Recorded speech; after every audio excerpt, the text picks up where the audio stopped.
Meu Deus, sei que o Senhor confia em mim.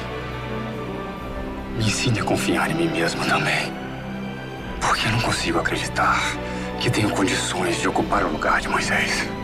Olá, meu querido jovem, estamos iniciando mais um estudo da lição da Escola Sabatina e o tema é um tema que nos chama ao compromisso, que é renovação de compromisso. Abra sua Bíblia em Josué capítulo 24, vamos ler os versos 14 em diante, que nos diz o seguinte: Agora temam ao Senhor e sirvam-lhe com integridade e fidelidade. Joguem fora os deuses que os seus antepassados adoraram além do Eufrates e no Egito, e sirvam ao Senhor. Se, porém, não agrada a vocês servir ao Senhor, escolham hoje a quem irão servir, se aos deuses a que os seus antepassados serviram além do Eufrates, ou aos deuses dos amorreus, em cuja terra vocês estão vivendo. Eu, porém, e a minha família serviremos ao Senhor. Versículo 31. Israel serviu ao Senhor durante toda a vida de Josué e dos líderes que sobreviveram a Josué, e os quais sabiam de tudo o que o Senhor fizera em favor de Israel. Então chegamos nos últimos capítulos aqui da trajetória de Josué como líder de Israel. E nesses últimos capítulos você percebe Josué chamando o povo ao compromisso. E da mesma forma nós veremos que no Novo Testamento, Jesus, que é aquele que antecede, aquele que está acima de Josué, também nos faz o mesmo apelo. Agora, o que você faria depois de você obter uma vitória? Depois de você ter conquistado aquilo que tanto desejou? É capaz de você estagnar, parar. Foi a mesma coisa que aconteceu com o povo de Israel. Israel havia conquistado a terra de Canaã, mas não todo. Israel precisava ainda expulsar algumas nações que ainda predominavam a região de Canaã. Algumas dessas nações são aquelas que se tornaram os piores inimigos do povo de Israel. E eu destaco os filisteus, que nesse contexto, no tempo de Josué, ainda eram nações ainda frágeis, ainda não tinham se desenvolvido, ainda não tinham um armamento para uma guerra, um armamento necessário para uma guerra. Israel era uma potência naquele contexto, comparado aos filisteus. Mas Israel estagnou. Israel não quis prosseguir conquistando terras que ainda faltavam ser conquistadas. E Josué percebeu isso. E aqui a lição nos chama a atenção para um dos problemas que tem afetado os jovens e principalmente o povo de Deus de modo geral, que é a acomodação. Quando há paz, quando há bonança, quando há coisas agradáveis acontecendo, qual é o nosso comportamento? É se acomodar. E a lição nos faz um apelo a nós sairmos da acomodação. Por quê? Porque se nós nos acomodarmos, deixamos de avançar. E Israel passou durante anos sendo humilhados pelos filisteus e pelas outras nações. Por quê? Porque eles deram tempo para os inimigos. E a pior coisa para o povo de Deus é quando nós damos tempo para o inimigo. E quando nós damos tempo, o inimigo o aproveita. Então nós precisamos fazer o quê? Precisamos sair da acomodação. Agora, claro, Josué percebeu que o coração do povo estava dividido. Não era apenas a acomodação que havia afetado Israel, mas também que muitos dos israelitas estavam com o coração dividido. Não é à toa que o capítulo 23 e o capítulo 24, Josué enfatiza várias vezes a quem vocês vão servir.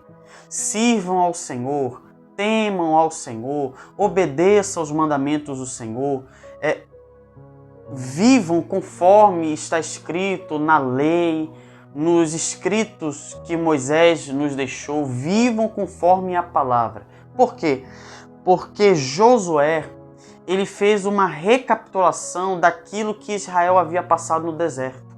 Sempre quando havia momentos de paz, Israel abandonava o Senhor, ou sempre quando havia ali alguma aflição, Israel também não se voltava para o Senhor, mas se voltava para os outros deuses. Você vê isso no relato do bezerro de ouro, aonde Israel abandonou o Senhor e passou a adorar o bezerro. Em algumas circunstâncias, aonde faltava seu alimento ou faltava-se ali a água para beber, o que o povo de Israel fazia?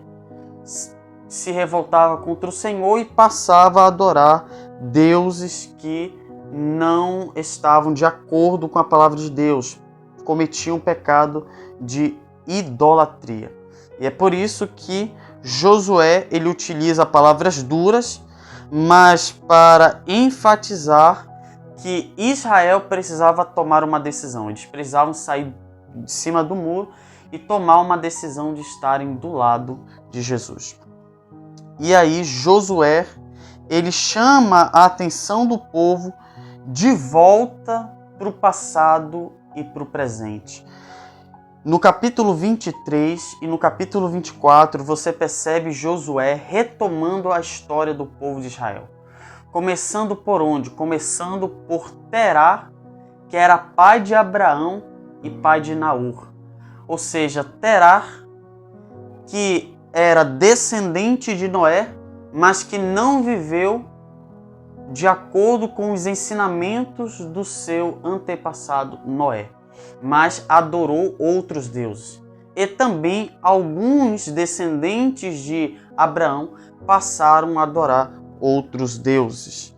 E aí isso levou Israel a serem cativos no Egito. E aí Josué vai narrando o que Deus precisou fazer pelo povo de Israel, libertando Israel do Egito por meio das pragas e por meio da abertura do Mar Vermelho, dando comida a eles no deserto, dando também água, principalmente no deserto. Você vai se deparar ali com o relato ali de Mara, onde as águas eram amargas, e aí, por uma intervenção divina, aquelas águas amargas se tornaram doces. E aí você vê como Deus vai cuidando de Israel, ao ponto que a sola dos sapatos, das sandálias dos israelitas não foi desgastada, nem a roupa. Eles tinham como se aquecer à noite, tinham sombra pelo dia.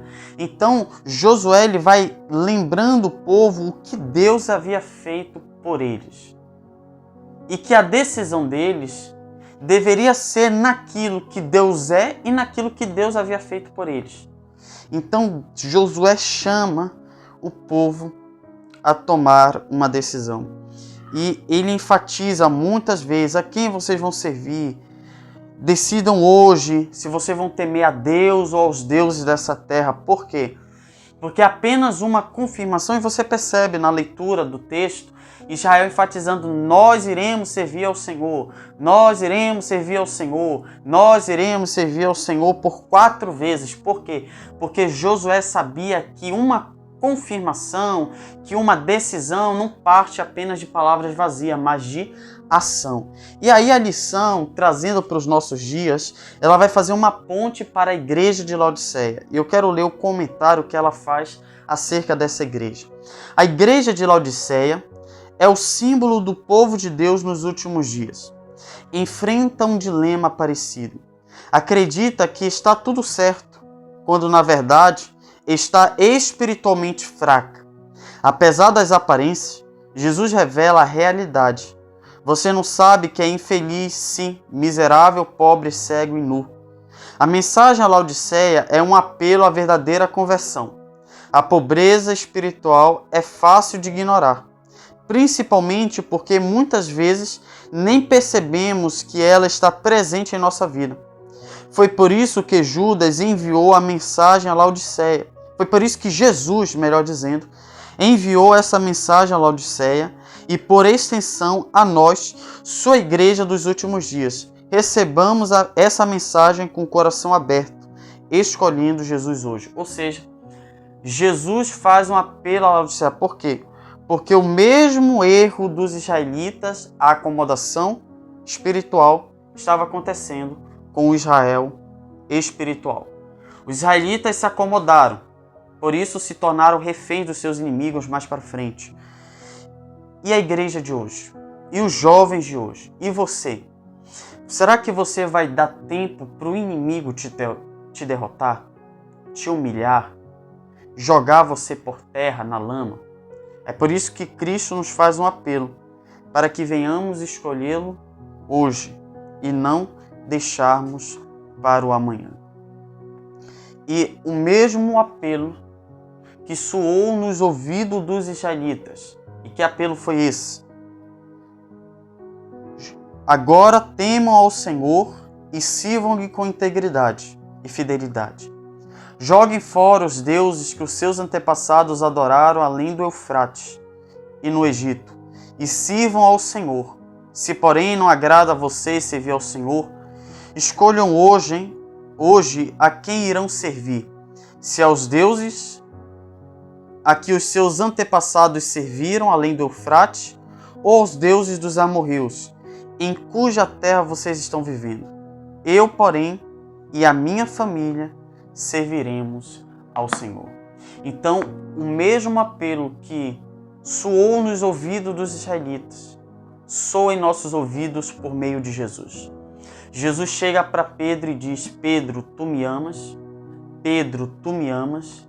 Pedro, tu me amas?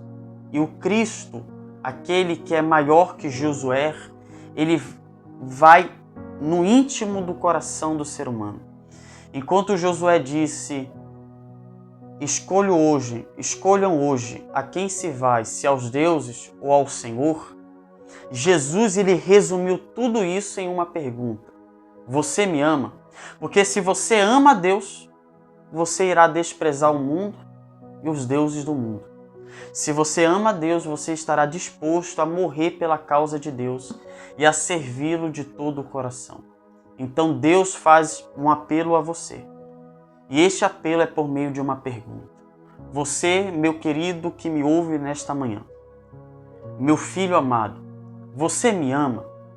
Você me ama do fundo do coração? Você me ama a tal ponto de você estar disposto a dar a sua vida por minha causa, sair da sua acomodação, do seu conforto e vir para a ação, para o combate, para a luta contra o mal?